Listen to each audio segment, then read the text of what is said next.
Fala galera, belezinha? Tudo tranquilo? Estamos começando mais uma aula do canal 10 História. Seguinte, essa aula é a continuação da playlist de Revolução Industrial. Playlist importantíssima, fundamental para a gente entender o século XIX, o século XX, o século XXI. Se você quer o comecinho da Revolução Industrial, é essa aula aqui. Se você já assistiu às outras aulas, continua aqui que não tem erro. Belezinha? Então vamos lá. Pioneirismo inglês. Como é que a Inglaterra se torna o primeiro país a se industrializar?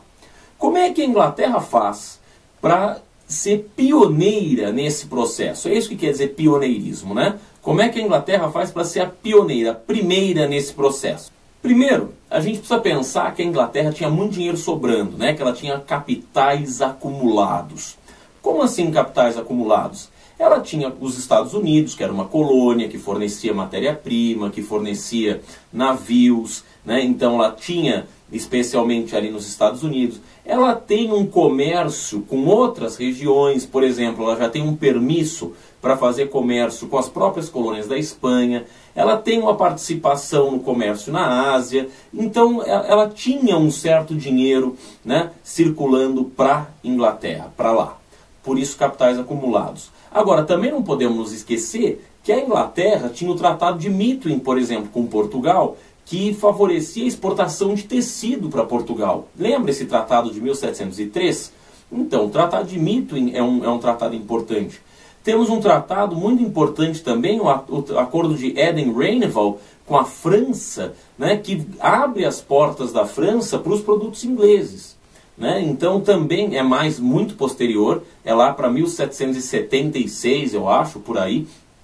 É mais no final do século XVIII, é verdade, mas é um outro tratado muito importante que vai estimular a Inglaterra a produzir. Temos também que lembrar o seguinte, né? A Inglaterra tinha uma disponibilidade de mão de obra muito importante.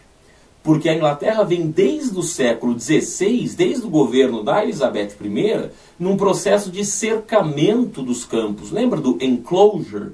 Né? O cercamento dos campos. Então, dentro da área rural inglesa, a gente cerca os campos, ou seja, aquela área comum, né? Aquele manso comunal. Lembra da aula de feudalismo? Manso comunal, manso servil, manso senhoral, lembra disso? Então esse manso comunal, essa área que era de uso relativamente comum entre o dono da terra e os servos, essa parte vai ser cercada, ou seja, não pode usar qualquer um.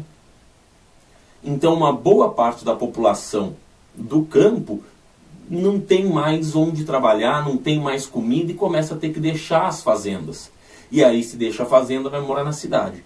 Vai morar na cidade, vai fazer o quê? Vai ser dono de alguma coisa? Não, não tem como ser dono. Né? Não tem dinheiro. Então o cara vai para a cidade e vai trabalhar na cidade. Vai ser, na verdade, mão de obra. Né? Mão de obra. Nós temos uma oferta de mão de obra. Tá? Lembra a frase lá do Thomas Moros? Né? No livro Utopia, o Thomas Moros vai dizer: a Inglaterra é um estranho país onde as ovelhas devoram os homens. Né? Porque dentro dessas fazendas agora, esse manso comunal eu passo a produzir ovelha, né? Eu passo a criar ovelha, e então falta terra para as pessoas e sobram terras para as ovelhas. Importantíssimo destacar o papel da gentry, né? A gentry, que é aquela camada social que faz uso capitalista do solo. O que é o uso capitalista do solo? Eu tenho uma fazenda, mas eu não vou usar essa fazenda como um senhor feudal. Eu vou usar essa fazenda como um capitalista, ou seja, eu quero produzir riqueza nessa fazenda. Que riqueza? Riqueza para vender, para fazer comércio, para exportar. Eu não quero viver de renda, né? Eu não quero produzir para subsistência, que está mais dentro dos planos da nobreza feudal. Eu quero produzir para exportar. Eu quero produzir para atender os interesses do mercado. Então, a gentry é esse grupo de proprietários rurais que fazem uso capitalista do solo. Capitalista porque eu quero produzir para vender, quero produzir para o mercado e não produzir para consumo próprio. Tudo bem? Outro elemento, matéria-prima disponível. Né? Disse a vocês, né, nós estamos produzindo ovelha, né, para produzir lã, a gente tem Dentro da Inglaterra, reservas de ferro, de carvão, tem comércio lá com a região de Flandres, né, no norte da Europa continental, ali perto do que a gente chama hoje de França, Bélgica, né, aquela região. Então, tenho matéria disponível, tenho dinheiro, tenho mão de obra. Tudo bem? Você vê que a gente tem todos os ingredientes da indústria aí. Mais importante, eu tenho um mercado consumidor. Quer dizer, sem o mercado consumidor também não adianta a gente produzir um monte. Eu tenho todas as condições de produzir, mas não tenho para quem vender. Então como é que eu faço? Então, por ter um mercado consumidor, eu consigo justamente produzir e vender essa produção para quem?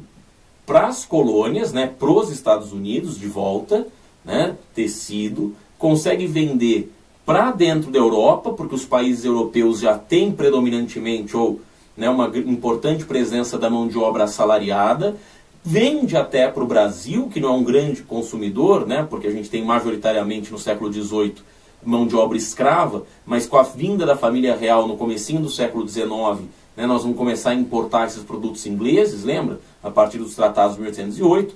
Então, o mercado consumidor também é muito importante. E para além disso, eu tenho uma marinha mercante muito poderosa. O Oliver Cromwell vai fazer uma coisa muito importante, que são os atos de navegação. Lembra? Lá durante a Revolução Puritana, ele vai dizer, olha, quer fazer comércio com a Inglaterra? Então eu vou buscar, ou você traz para mim. Lembra disso? Para prejudicar a Holanda? Então esses atos de navegação vão de fato tornar a Inglaterra um baita país do ponto de vista de marinha mercante. Tudo bem? Então eu tenho até quem transporte esses produtos, eu consigo fazer a logística, né? Fazer a mercadoria circular, né? Tanto a matéria-prima para a Inglaterra, como da Inglaterra os produtos industrializados para fora dela. Tá? Então eu tenho todos os ingredientes. Mas é fundamental também lembrar o seguinte: quem está no poder? A Inglaterra tinha naquele momento um projeto de país. Qual projeto de país? Eu tenho uma burguesia no poder, no parlamento, desde 1688 eu tenho uma burguesia no parlamento, e essa burguesia no parlamento, né, com o direito de governar, porque não é um parlamento figurativo, essa burguesia no parlamento, desde a Revolução Gloriosa de 1688, torna a Inglaterra um país que tem por objetivo incentivar a burguesia, as atividades comerciais e, portanto, né, a indústria, a manufatura, o comércio, a exportação. Isso é essencial. Não adianta você ter as pessoas do país querendo uma coisa e o governo desse país querendo outra. A Inglaterra tinha um projeto de país. Lá no século XVII, começo do século XVIII. Qual projeto? Vamos fazer indústria, vamos fazer comércio internacional. Tá bem? Um outro ponto muito importante. A Inglaterra, ela tinha muito claro também que para cada cidadão, né, daí não é uma questão de governo, mas é uma questão de país, de pessoa, cada pessoa da Inglaterra, os sujeitos ingleses, as pessoas inglesas, são protestantes. E isso faz muita diferença para nós agora. Por que faz diferença? Porque eles são protestantes e eles acreditam numa necessidade de ser produtivo. Né? A ética protestante, ela fala de produtividade. Eu preciso acordar cedo, eu preciso ter disposição para trabalhar, eu preciso trabalhar, eu preciso produzir. Eu não quero que alguém fique fazendo as coisas por mim, quero eu fazer as minhas coisas. Né? Eu tenho que ler a minha Bíblia, lembra disso? Eu tenho que ler a minha Bíblia, eu tenho que ter o meu trabalho, porque Deus quer que eu trabalhe, eu preciso produzir, eu preciso de ascender, né, socialmente, eu preciso ter uma família bem constituída, eu preciso ter um negócio bem constituído, porque isso é um sinal que Deus me abençoa. Isso é um sinal de que Deus aprova os meus planos, que Deus aprova a minha vida. Então essa ética protestante, de ser uma ética do trabalho, uma ética de produção de riqueza, uma ética de ter o seu negócio, de investir, isso também é um motivo para o pioneirismo inglês. Porque se eu tenho um ambiente católico, onde o cara despreza, o nobre católico francês despreza o trabalho. Não gosta do trabalho, acha que trabalhar é coisa de servo, é coisa de escravo. Está entendendo? Já o protestante, né? O protestante inglês, ele olha para o trabalho como caminho para a salvação, então ele precisa produzir. E a ascensão social é sinal de que Deus está ajudando esse cara. Tá certo? Então esse é um outro elemento muito importante, a ética protestante. Tá bem?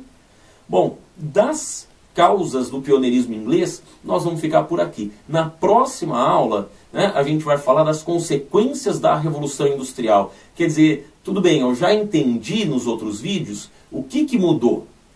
A gente já percebeu que eu tenho a mudança da manufatura, né, da manufatura para a indústria, porque eu tenho a divisão do trabalho, eu tenho as ferramentas mecânicas agora, não tenho mais ferramentas manuais.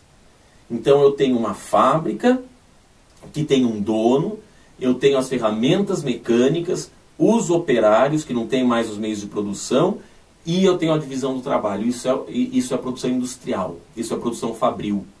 Agora, quais são as consequências disso para o mundo? Se liga aí no próximo vídeo, é rapidinho.